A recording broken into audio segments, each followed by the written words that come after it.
쌀런드 전북. 쌀런드 전북. 섹슈얼리티의 매춘화라는 건 말 그 섹슈얼리티 자체가 남성 지배의 정치적인 성과로 드러나게 됩니다. 예를 들어서 섹슈얼리티 자체를 실현하는 게 관계 안에서는 부부 간의 사적인 섹스가 될 수도 있고 매춘이나 강간 이런 것도 다 섹슈얼리티잖아요. 근데 이 세 가지가 다 매춘화 구분이 없어져요. 그러니까 어떻게 보면 부부관계에 있는 네네. 섹스마저도 매춘화가 됐다라고 이 저자는 지금 말하고 있는 거잖아요. 그러니까 네. 예를 들어서 강간이든 매매춘이든 사적인 성관계 사이든 정상이 다 없어지게 되는 거죠. 그래서 이제 사회적으로 구성된 섹슈얼리티 자체가 이 매매춘화 되는 거죠. 그리고 어떻게 보면 그게 매매추화되는 것은 바로 성매매가 있기 때문에 이것이 정상화된다라고 네네. 저자는 이야기하고 있는 것 같아요. 네, 예를 들어서 강요된 섹스가 자발적으로 선택되는 섹스가 되는 것에 이게 가끔 생각해봐요. 강요된 섹스가 자발적으로 선택되는 섹스가 되는 기초 조건. 그러니까 성매매 제도라는 게 그렇잖아요. 생계를 위해서 강요된 섹스라고 하는 거잖아요. 그래서 강요된 섹스가 사실은 강간이잖아요. 네네. 근데 강간을 돈으로 자발적으로 선택해? 그렇잖아요. 돈으로 자발적으로 선택해 하는 거를 항상 용인하고 항상 하는 게 성매매 제도잖아요. 네네. 그러니까 그게 일상화되면 어떻게 됐어요? 그게 정상성을 얻게 되는가? 모든 관계에서 매매춘이라는 게 정상성이 되는 거죠. 네. 그러니까 남녀 관계, 모든 관계, 섹스 자체가. 그래서 이런 매매춘 세계에서는 저자는 돈의 지불 여부가 매춘 섹스와 강간 섹스를 구분하는 요소이다. 네. 단순히 돈을 지불했냐 안 했냐. 그러니까 사실은 성매매는 이 매매춘 자체는 비인간화된 섹슈얼리티고 굉장히 모든 억압의 조건이 되는 거죠. 여성이라는 사람 취급 안 하는? 그래서 이 제목이 섹슈얼리티의 매매춘화는 여자도 인간이 아니다야. 그래서 여성 종속을 유지하기 위해서 남성 입장은 계속해서 매매춘 안에서도 다양한 형식을 바꿉니다. 성매매 안에서도. 근데 가끔 보면 그냥 일상에서도 다 하게 되는 게 돼버리는 거예요. 성매매 자체가 여성들을 남성이 여성을 어떻게 대하는지를 항상 확인하게 되거든요. 비인간 취급하게 되는 거. 그리고 그 성매매로 인해서 여성들의 건강과 삶이 굉장히 왜곡됩니다. 그리고 마지막은 그 성매매가 가능하지 않는 여성을 매우 불리하게 돼요. 근데 사실 그렇지 않거든요. 모든 여성은 항상 몸으로 환원된단 말이에요. 그렇게 되면. 그러니까 정상성을 획득했다는 건 항상 여성들이 이 성매매 폭력에 다 노출되어 있는 거죠. 그래서 이 섹슈얼리티의 매춘화라고 하는 거를 굉장히 잘 표현한 겁니다. 저는 그 책을 읽을 때 이게 어렵기도 하지만 정말 이렇게 잘 표현할 수가 없구나.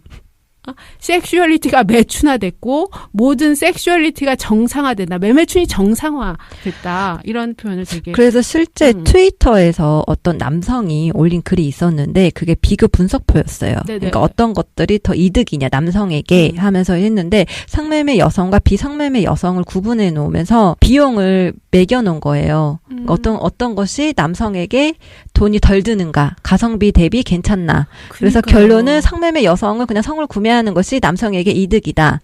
다른 돈 들일 필요가 없다는 거야. 생계부양할 필요도 없고. 감정 노동도 안 해도 되고 해서 그러니까 남성들이 성매매하는 것이 경제적으로 더 이득이다라고 하는 그런 비교 분석표에서도 보이고 실제 이제 이런 남성들이 성을 구매하고 와서 다음 날 이렇게 여직원들 바라볼 때, 동료들 바라볼 때 쟤는 몇만 원, 쟤는 몇만 원, 쟤는 7만 원, 5만 원 이렇게 가격표 매기는 것들을 실제 그 후기 사이트에 많이 올리거든요. 네. 그것만 보더라도 섹슈얼리티의 매춘화.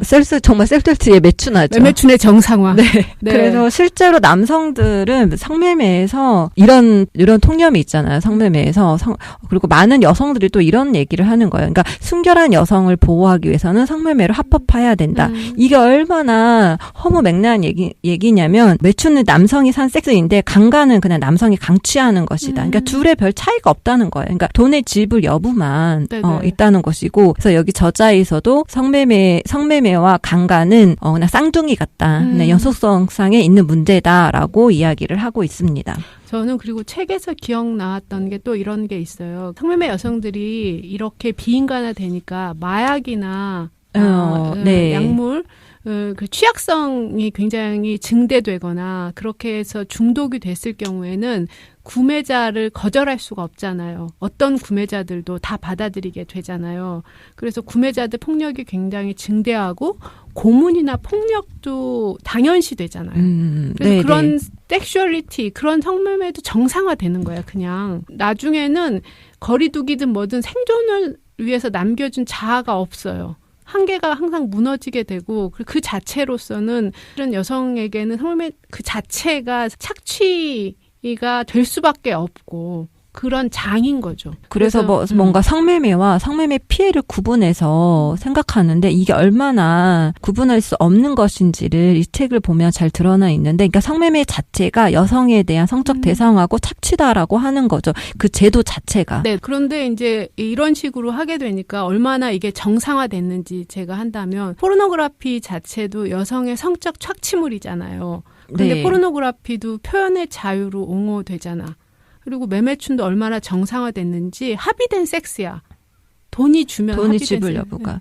하지만 이거마저도 돈은 지불하고 섹스를 할 것인지 아니면 강제 아니면 동의를 받고 할 것인지도 남성이 결정한다는 거죠. 네. 그래서 성노동은 사실 성매매를 성노동에 대한 이야기로 한다는 건 굉장히 남성 우월주의 사회 섹슈얼리티 매춘화 속에 매춘이 정상화되는 걸 바로 보여주는 거라고 난 생각해요. 네, 네. 그래서 마치 여성 인권 침해를 여성이 동의를 해서 섹스를 하고 그게 바로 이제 성매매인 거야. 그렇게 드러나게 되는 거죠. 그래서 정말 탁월한 용어였다. 그런데 무지한 사람들은 잘 모르겠다 이런 생각도 드는 거야. 살롱드 전북?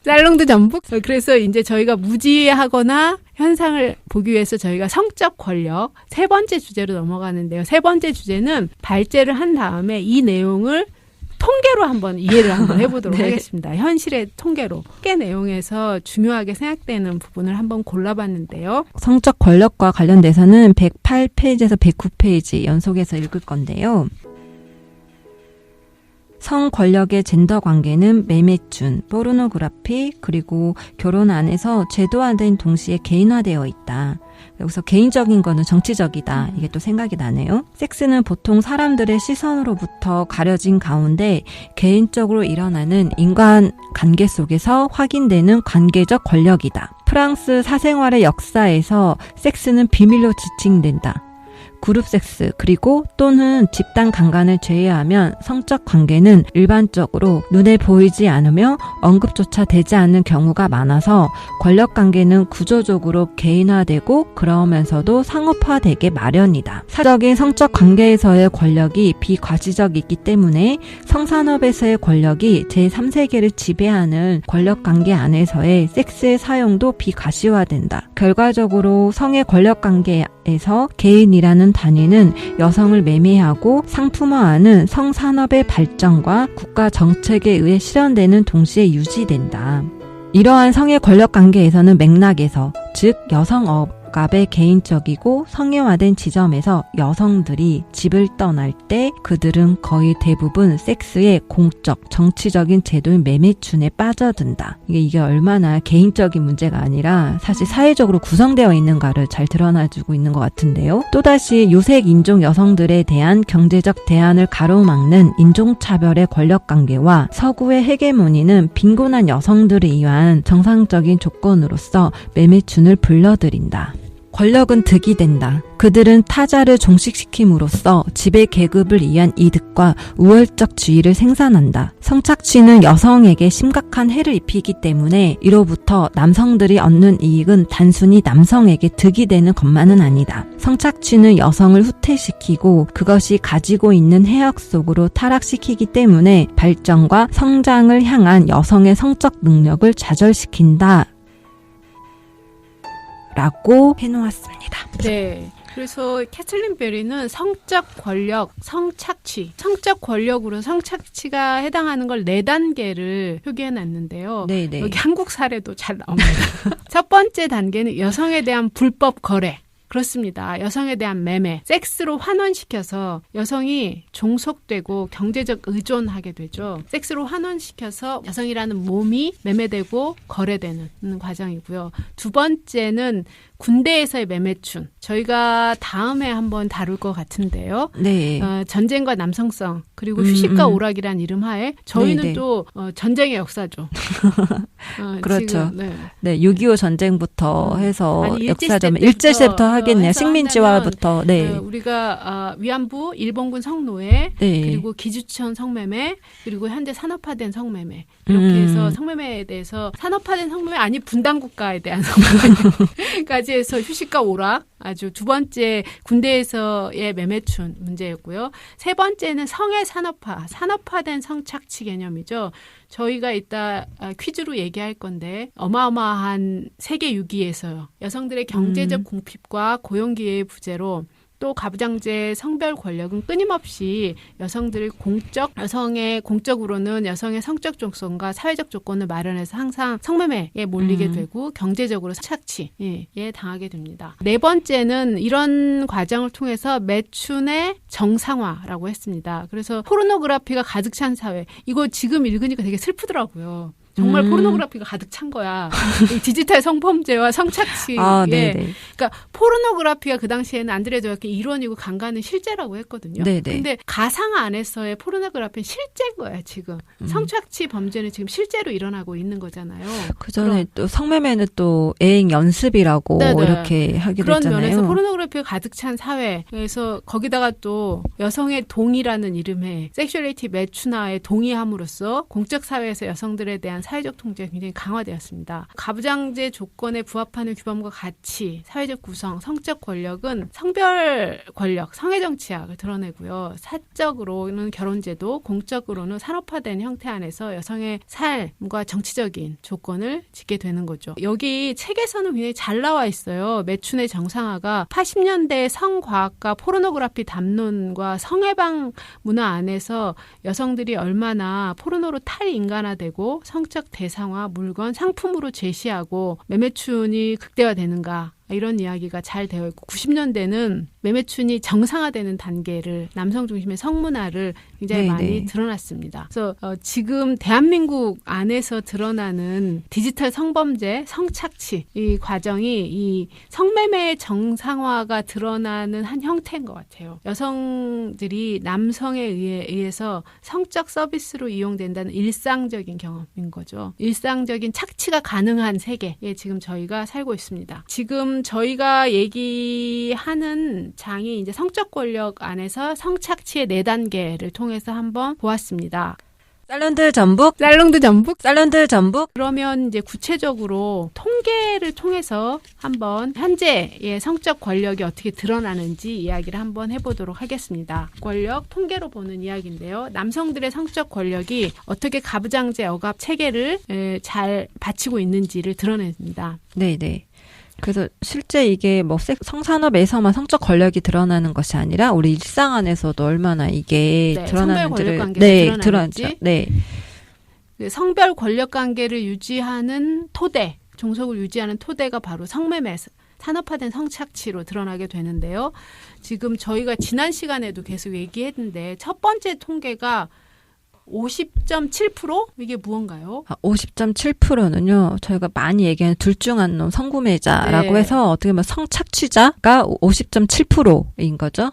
네, 50.7%를 구체적인 명수로 한번 얘기해 보겠습니다. 사건별로. N번방 회원수는 26만 명이라고 알려져 있잖아요. 그래서 많은 분들이 사실 이 숫자에 굉장히 놀라워 하더라고요. 근데 사실 이제 상매매의 현장에 있다 보면 26만 명은 사실 놀랍지도 않은 숫자이기도 해요. 왜냐면은 50.7%니까. 네. 그래서 26만보다 더 많은 우리 현실에 또 있는 게 있습니다. 조금씩 한번 나아가 볼까요? 70만 명? 바로 70만 명의 숫자는요. 성매매의 알선 후기 사이트, 이 밤의 전쟁이라는 사이트가 있는데요. 이 회원수가 70만 명이래요. 근데 이제 일일 접속 인원만 해도 10만 명이었고요. 혹시 성매매 후기 사이트라고 혹시 들어보셨는지 모르겠지만 이제 간략하게 소개를 해드리자면 성매매 이제 업소 광고를 하기도 하고 이제 성구매 이제 성을 구매했던 남성들이 거기에 후기를 받으면서 할인 쿠폰이나 쿠폰을 받는 거예요. 그래서 여기에 접속한 성매매 후기 글만 해도 21만 명이었다라고 해요. 그러니까 그 말이 맞아요. 50.7%에 했더니 둘 중에 아니야, 네가 잘못 알고 있어. 그 말이 맞다니까요. 그래서 실제 이거를 네, 이거 이제 작년 그러니까 2019년도부터 여성 단체들이 이제 꾸준한 문제 제기하면서 경찰이 이제 수사를 하면서 이게 이제 그 사이트는 폐쇄가 되었는데요. 네. 이때 그러니까 2,600개가 넘는 성매매 업소들로부터 매월 30만 원에서 70만 원의 광고비를 받았고요. 이게 3년간 광고비로만 약 210억 원.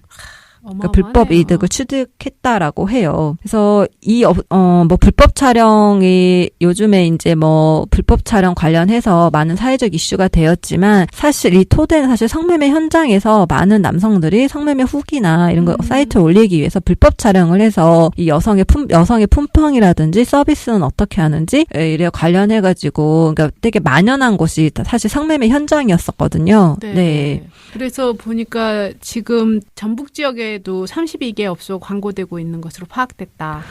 예, 그래서 밤의 전쟁을 어마어마하게 수사를 해서 폐쇄를 시켰잖아요. 네. 그런데 이거 누가 처벌만 받았냐 보면 관리 총책과 운영진 몇 명만 구속되고 이게 수사가 마무리가 되었어요. 그러니까 한마디로 불법 수익이라고 하는 210억 원에 대해서는 몰수 추징되지 않았다라고 하는 거죠. 네. 이거는 뭐냐면 다시 차리는 거예요. 왜냐하면 돈은 그대로 남잖아요. 네. 그래서 몰수 추징해야 되는데. 네, 그래서 작년 9월에 다시 밤의 전쟁이 시즌2로 다시 개설이 돼서 이거에 대해서 전북 지역의 이제 업소들은 몇 개가 광고를 하고 있는지를 봤더니 그게 32개가 지금 광고를 하고 있는 것으로 파악이 됐습니다. 네. 네. 자, 그러면 또 통계 좀 더 나가보죠. 네. 100만 명?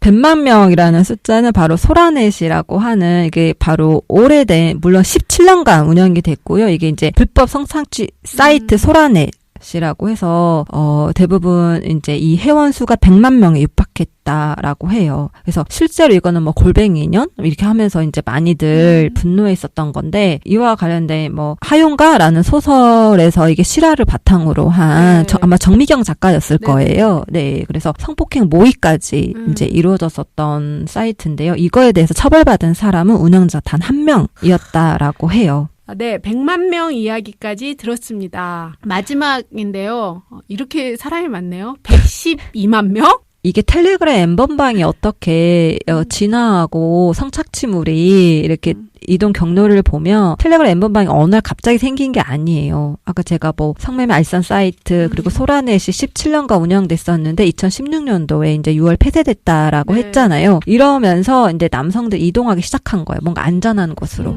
그러면서 저희가 이제 텔레그램은 어느 정도의 비밀이 보장된다라고 하는 그런 방이 사이트 앱이었잖아요. 그러면서 이제 엠번방의 사실 전신이라고 할 수 있는 인터넷 사이트 AV 스눕이라는 사이트가 있어요. 네네. 근데 이것도 제2의 소라넷이라고 이해하시면 되는데 이때 이 회원 수가 122만 명이라고 하는데 이때 이제 경찰이 우리가 굉장히 대대적인 수사를 하겠다라고 이렇게 얘기를 했지만 실제 형사처벌을 받은 사람은 48명 뿐이라고 하는데 이 가운데 39명은 집행유예나 벌금형 등 가벼운 처벌을 받았다라고 하고요. 이 사이트는 2017년도 4월에 이제 폐쇄가 되기는 했고요. 법원의 2심 판결문을 통해서 확인을 해본 바 재판을 넘겨서 형사처벌을 받은 건 아까 얘기했지만 48명 뿐이었다라고 하는 거고 실제 실형을 선고받은 회원은 9명에 불과했다라고 합니다. 이 어마어마한 성적 권력을 드러내는 거네요. 네, 그래서 실제 여기에서 이제 그 운영자라고 하는 A씨 같은 경우에는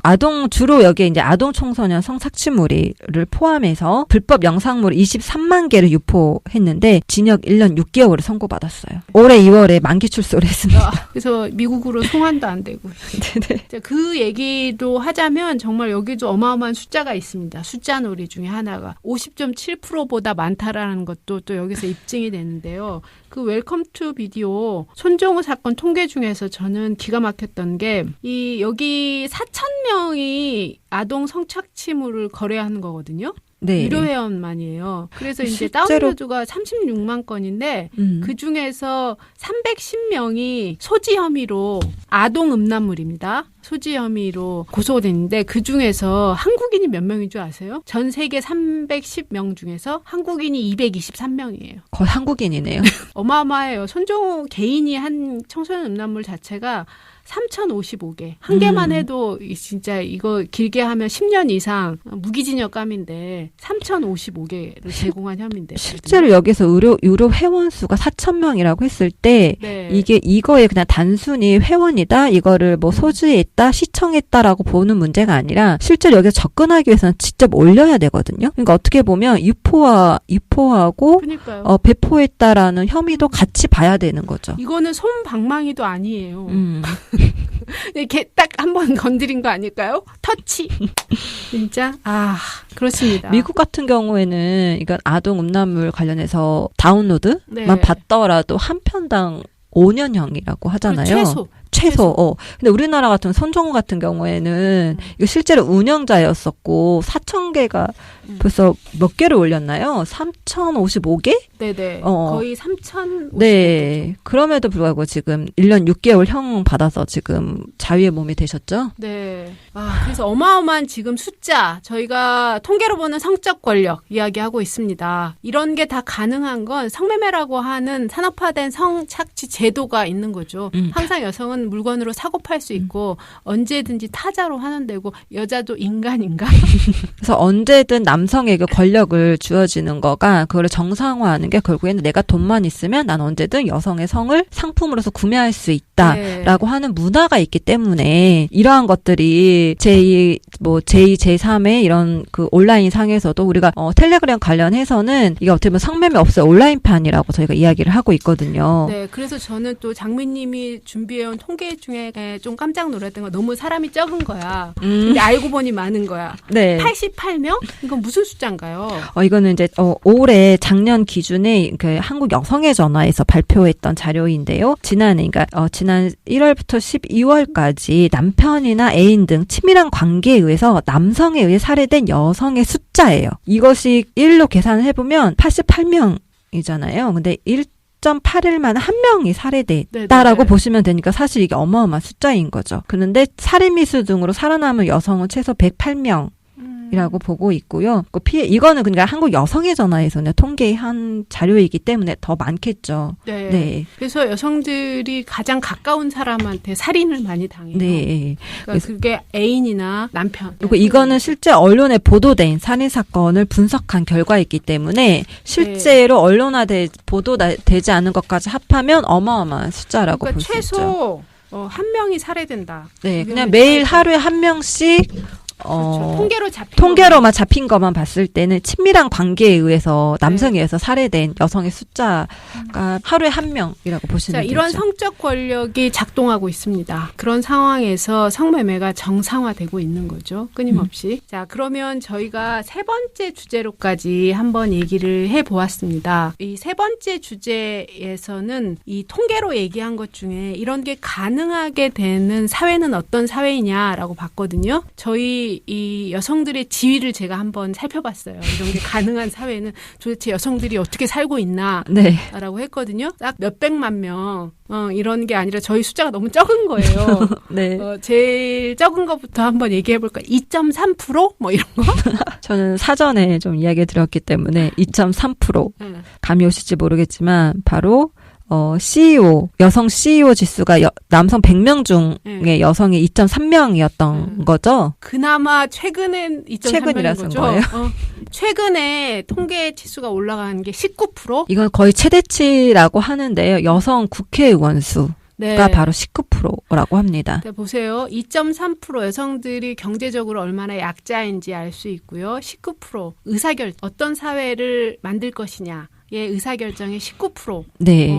의 여성들의 몫이 작은 거고요. 그 다음에 또 이건 전 세계적인 숫자인데요. 저희 나라가 108이라고 합니다. 바로 이거는요, 성평등 지수가 108이라고 하니까 아까 저자가 말한 게 정말 증명이 되는 것 같아요. 네. 그러니까 성매매가 그러니까 매춘이 정상화될수록 성평등은 함께 갈 수 없다라고 하는 것이 여기에서도 108이라는 숫자가 바로 우리나라가 워낙에 성매매 일상화 정상화되어 있잖아요. 네. 그래서 저희가 153개국 중에서 108이고요. 저희가 OECD 10위 안에 있다는데 잘 안 믿어집니다.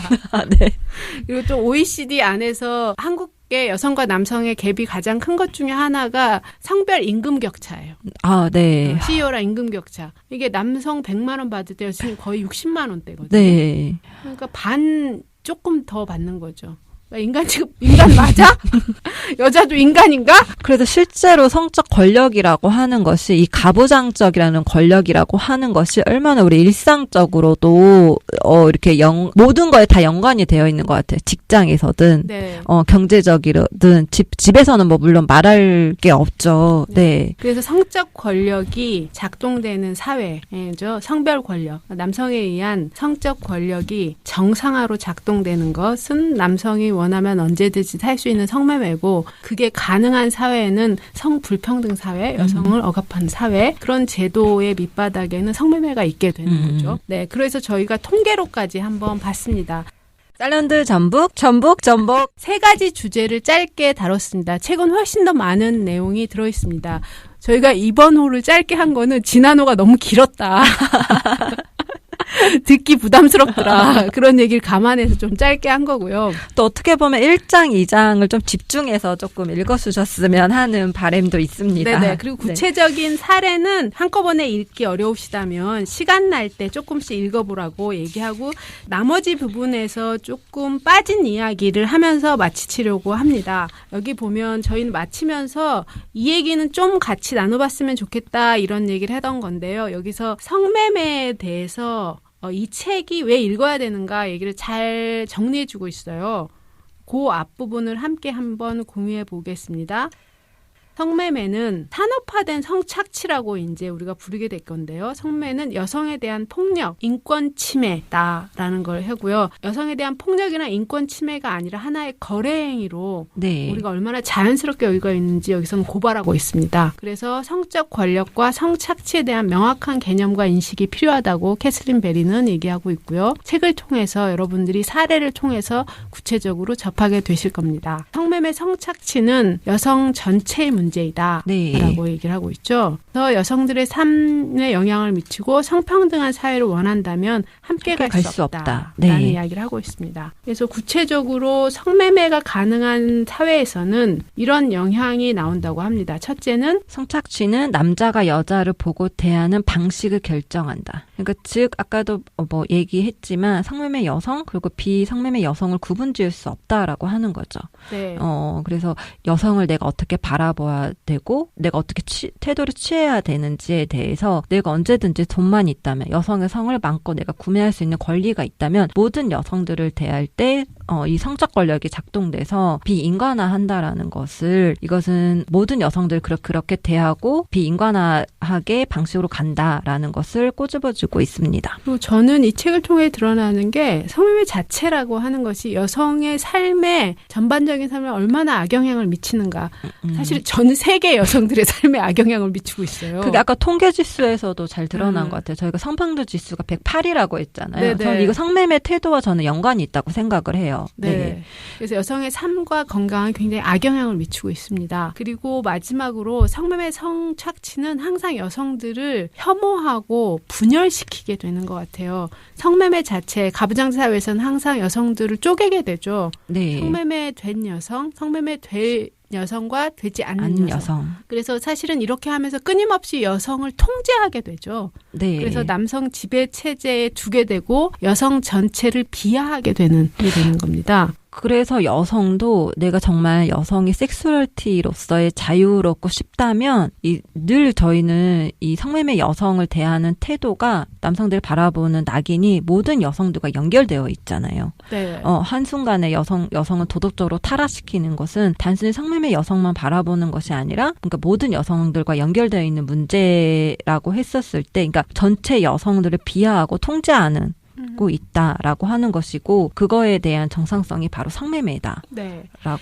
보고 있습니다. 저희가 그래서 다음 책에 이제 다룰 저자 박혜정 선생님이 낸 책인데요. 거기에서는 이런 말이 있더라고요. 산업화된 성착취는 여자들이 설정한 성적 경계를 남자들이 밀어붙이고 침해해보는 연습을 하게 된다. 아까 연습해본다고 했죠. 네. 연습해보고 범죄를 모의하게 되는 거죠. 네. 강간을 연습해보고. 네. 그러니까 이런 과정이 저희가 하도 얘기하다 보니까 심각한 얘기도 심각해지지 않게 돼요. 네, 이게 막 정상성이야. 네. 아무렇지도 않게 되는 거. 네. 자, 그래서 이 책에는 다양한 또 역사들이 나와 있어요. 여성 매매 반대 운동의 역사, 이제 성착취 반대 운동이 어떻게 전개되고 있는가, 어떤 행동 강령이 있는가 구체적으로 볼 수 있는 좋은 책입니다. 그리고 이제 저자가 이런 얘기를 해요. 현실을 바꿀 수 있다, 바꿀 것이다, 바꿔야 한다. 어떻게 하면 우리가 확신을 만들고 함께 할 수 있는가 얘기를 끊임없이 얘기합니다. 여러분들의 정치적 알미 어떻게 행동으로 이어지게 되는가가 마지막 규정이 잘 나와 있습니다.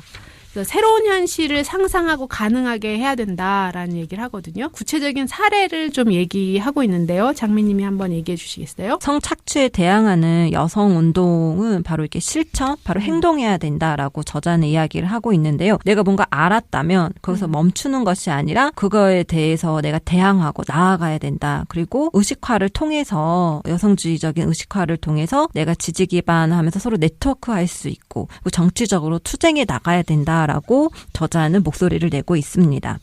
구체적으로 115페이지를 제가 조금 가져왔는데요.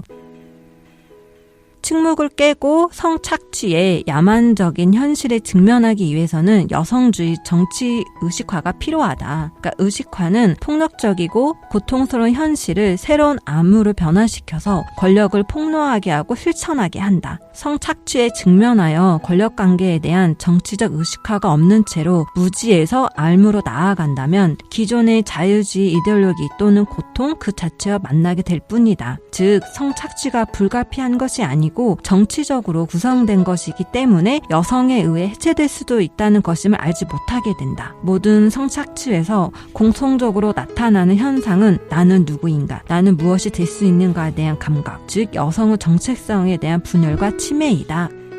라고 이렇게 이야기를 하고 있습니다. 네, 저희가 세 번째 책까지 이 마지막 이야기로 마무리됐는데요. 캐슬린 베리의 섹슈얼리티의 매춘화 2002년도에 나오고 캐슬린 베리는 95년에 이 책을 썼습니다. 95년에 썼으니까 얼마나 지났죠? 30년 좀 안 됐네요. 30년 좀 안 됐네요. 네. 그런데도 이 책이 별로 변한 게 없네요. 읽어보니까. 여전히 우리는 성매매라는 용어를 사용하고 있고 법적으로. 네. 아니 여기 이 책이 더 급진적이야. 네. 성착취라고 분명하게 하자고 했으니까. 자, 그러면 소감과 마무리 인사. 장미님 혹시 오늘 녹음하시면서 하시고 싶은 얘기 있으신 건지. 요즘에 N번방은 판결을 먹고 자랐다는 이야기들이 많이 하잖아요. 그래서 아까 소란에 뭐 통계도 봤지만 2015년도에 이제 여성들은 이제 저자가 얘기하듯이 여성들이 알았다면 이제 이거를 정치적으로 투쟁을 하자라고 했을 때 여성들이 그럼 한국에서 여성들은 2015년도에는 해시태그 운동을 했잖아요. 네. 그때 뭐 해시태그 소란의 한의로 시작된 싸움은요. 또 해시태그 나의 일상은 너의 포르노가 아니야. 로 외쳐졌고요. 또 이어서 지금 현재는 해시태그로 N번방 아웃. N번방은 판결을 먹고 잘한다로 이어졌죠. 저는 이제 반성매매 현장에서는 성매매 집결지에서 N번방이 되기까지 이런 눈 감아준 N번의 순간들이 저는 오늘날 성착취를 만들었다고 생각해요. 지난번에 실제로 여성들이 더 많은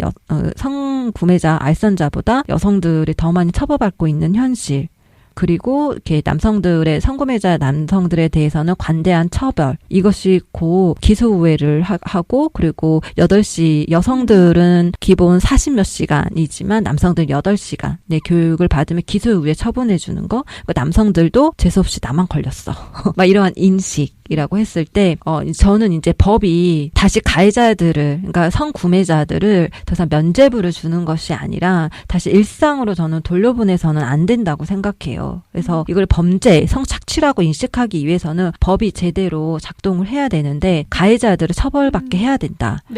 실제 조주빈 등 이거 N번방 관련해서 구속된 성착취자들이 신상 공개가 지금 현재 5명까지 이루어진 걸로 제가 알고 있는데요. 그들이 가장 두려워하는 것은 신상 공개라고 해요. 실제로 성산업 현장에서도 여성들에게 가장 많이 협박하는 것 신상 공개거든요. 너의 가족들에게 알리겠다. 아니면 SNS에 너의 신상을 공개하겠다라고 이렇게 협박을 했듯이 이 성착취자들, 즉 가해자들도 두려워하는 것이 신상이 공개되는 것이라고 하는데 그러면 이 성구매자, 너무 관대하게 느껴지는 성구매자? 라고 했을 때 이들을 가장 엄벌에 처할 수 있는 거는 저는 신상을 공개하는 거라고 생각해요. 그래서 성착취자로 바라보고 모든 성착취자들은 신상을 공개해야 된다. 그리고 운영자라고 하는 알선자라고 하는 것은 이들이 가장 이거 하는 이유가 뭐겠어요. 밤의 전쟁 S계 막 몇 년간 수사해서 바로 몇 달 후에 시즌2로 다시 태어나고 번일성도 마찬가지잖아요. 그래서 그런 것들을 막기 위해서 이게 돈이 돼서는 안 된다. 그래서 범죄 수익을 모두 몰순 추징해야 된다라고 하는 것만 지켜진다면 이거는 저희는 더 이상 성착취가 판결을 먹고 자랐다는 것이 아니라 판결로 인해서 저는 분명히 해체할 수 있고 해결될 수 있다라고 생각을 합니다. 네, 그래서 장미님이 얘기하신 것 중에서 우리가 눈 감아준 N번의 순간들. 일상의 N번의 순간이 지금의 N번방을 만들고 또 조주빈과 같은 또 선정우와 같은 성착취범들이 활개치는 날이 있었다라는 이야기를 하셨는데요. 자, 그러면 저희의 두 번째 반성매매 운동 활동가가 권하는 책, 여기서 한 걸음 더 나갑니다. 가장 최근 따끈따끈한 이론서 한 권 하려고 합니다. 소개 한번 해주세요. 이 책은 정말 따끈따끈한 신간인데요. 바로 지난 6월 달에 발행된 책이고요. 이 저자 박혜정 님도 반성착취 현장에서 활동하셨던 바로 이론 현장 출신의 연구가세요. 책 제목은 성노동, 성매매가 아니라 성착취이다라고 하고 있고요. 저자가 주요하게 조금 이야기하고 있는 것은 이것은 성노동도 아니고 시장도 아니고 착취다라고 명확하게 얘기를 하면서 남자들은 여자의 몸과 정신을 돈을 주고 사지만 여자는 판 적이 없다. 그리고 포주들은 여자를 시장에 진열하고 판매하지만 여자는 판 적이 없다.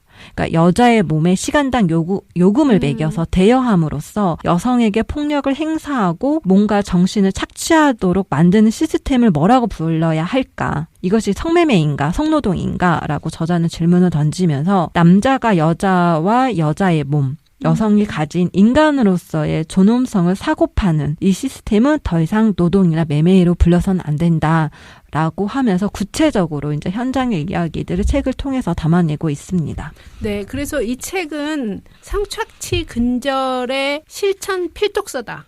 저자가 현장에서 활동했던 경험과 이론적 연구를 결합해서 하게 된 거기 때문에 명료합니다. 특히 저는 또 좋았던 것 중에 하나가 저자의 서문과 목차의 가장 최근의 흐름까지 잘 드러났는데요. 서문에는 이렇게 나와 있습니다.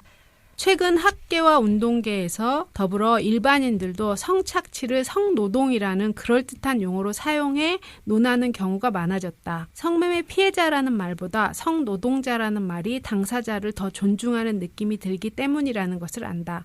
그러나 여자에 대한 폭력에 중립적인 용어를 쓰는 건 경계해야 할 일이다. 페미니스트라면 성매매를 폭력으로 착취로 불러야 마땅하다. 그러면 필연적으로 가해자의 존재를 암시하고 가해자를 지목하는 데 동참하게 된다. 그래서 용어 쓰는 것 자체가 페미니스트 운동이다. 그런 의식화 저항성을 박혜정 저자가 얘기하고 있고요. 특히 저는 관심이었던 부분에 사장에 보면 성노동자 운동과 성소수자 운동의 결탁. 최근의 흐름이 굉장히 좋았습니다. 그래서 이 성착취 피해자가 성적 소수자라는 개념으로 연대하는 퀴어 운동 그리고 개인 남성성과 성착취의 정치학. 이게 참 재밌게 읽었습니다. 그래서 이제 결론이 선명한 반성취 정치학을 위해서 저희가 캐서린 베리가 마지막 어떻게 우리가 행동주의 대항하는 행동주의로 나아가야 되는가를 명료하게 쓴 책이고 한국 사례를 바탕뿐만 아니라 현재 진행하는 얘기까지 할 수 있어서 좋을 것 같습니다. 책이 굉장히 길지 않으니까요. 여러분들도 함께 읽고 다음 8월에 이야기 나눠도 좋을 것 같아요. 좋을 것 같습니다. 네. 예, 200페이지인데요. 손바닥만의 장. 그래서 읽기 부담스럽지 않으실 겁니다. 그러면 오늘 녹음 마치겠는데요. 혹시 오늘 녹음하시고 소감 있으면 얘기해 주시고. 저는 이제 이거를 한 10몇 년 만에 다시 이 책을 꺼내봤잖아요. 네. 그러면서 내가 왜 페미니스트로서 반성매매 현장을 선택했는가를 다시 한번 저는 생각하는 계기가 됐어요. 그러니까 네. 저는 어떻게 보면은 그 성착취에 대한 경험은 사실 없잖아요. 그럼에도 불구하고 내가 내가 성착취 당사자로서의 이 활동을 해왔던 것은 바로 이건 여성 전체의 문제이기 때문인 거예요. 이거는 나의 섹슈얼티와 연결된 문제이지 내가 특정 비성매매, 성매매 여성 이렇게 구분지어서 활동했던 내용이 아니라 정말 저는 저의 당사자성을 가지고서 나의 섹슈얼리티, 그리고 내 주변의 모든 여성들의 섹슈얼리티의 문제를 가지고서 내가 이 활동을 해왔던 거를 다시 한번 되새김질하고 다짐하는 계기가 됐습니다. 네, 여성도 인간이다. 네, 좋습니다. 여자도 인간인가?